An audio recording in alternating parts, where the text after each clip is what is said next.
ಸ್ವಾರ್ಥಕ್ಕಾಗಿ supreme court ಅವ್ರು ಹೇಳ್ಯಾರ ಎಲ್ಲ ಹಿಜಾಬ್ ಏನೋ ಎಲ್ಲ ಡ್ರೆಸ್ ಕೋಡ್ ಮೇಂಟೈನ್ ಮಾಡುತ್ತೆ. ಈ ಡ್ರೆಸ್ ಕೋಡ್ ಮೇಂಟೈನ್ ಮಾಡ್ಲಿಕ್ಕಂದ್ರೆ ಮತ್ತೆ ಕಾಲೇಜ್ಗೆಲ್ಲ ಯಾಕೆ ಬರ್ಬೇಕು ನಾವೆಲ್ಲ ಅವರು ನಾವು ಎಲ್ಲ ಭಾರಿ ಫ್ರೆಂಡ್ಶಿಪ್ ಎಲ್ಲ ಮೇಂಟೈನ್ ಐತೆ ನಮ್ದು.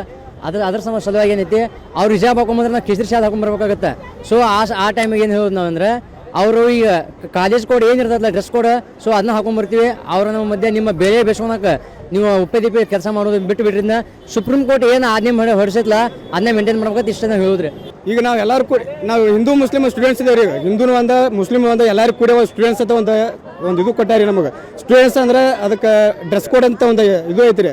ಆ ಡ್ರೆಸ್ ಕೋಡ್ ಹಾಕೊಂಡ್ಬರ್ಬೇಕ್ರಿ. ಅದನ್ನ ಬಿಟ್ಟು ನಾವು ವಾಪಸ್ ಹಿಜಾಬ್ ಹಾಕೊಂಡ್ಬರ್ತೀನಿ ಅದನ್ನ ಹಾಕೊಂಡ್ಬರ್ತೀನಿ ಅಂದ್ರೆ ಈಗ ಹಿಂದೂ ಹುಡುಗರು ಸಿಗ್ತೀವಿ ರಾಜಕೀಯ ತಿಳ್ಕೊರಿ. ಅವರು ಮತ್ತೆ ನಾನು ಹಿಂದಿ ಕೇಸರಿ ಶಾಲೆ ಹಾಕೊಂಡ್ಬರ್ತೀನಿ ಜೈ ಶ್ರೀರಾಮ್ ಅಂತೀನಿ ಅಂತ ಗೊಂದಲ ಒಳಗಾಕೈತ್ರಿ.